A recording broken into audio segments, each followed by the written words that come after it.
maaliif nan feene obboleessa kooyaa ilma abbaa wakkanaan hin seene wachumaan arbeen nu geesse harka koo maaliif nan feene.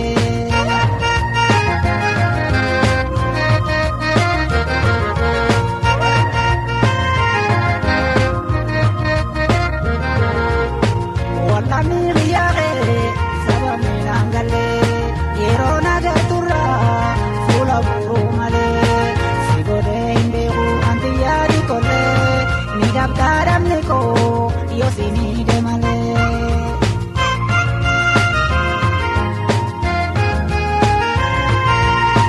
Dhabaan si gatta'uun firoomni hanqatee kan qabu halagaan narra sitti aanee. Tokko nulachuu gara tokko baanee yaa obboleessa koo maasitti mul'anne.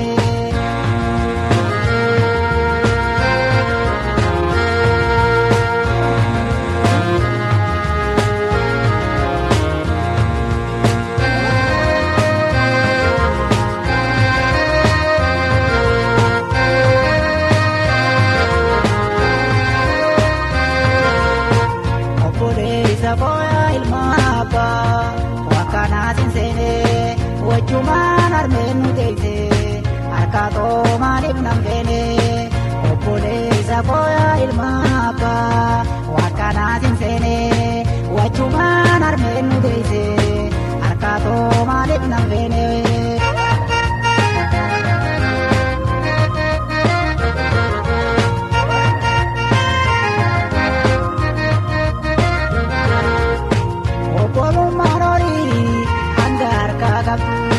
Horiin gagaallanaan ijjinaan agartu harkataa fi dhabaan obbolummaa wartu kan dhiigaa dhalootaa irraanfachuu qabdu.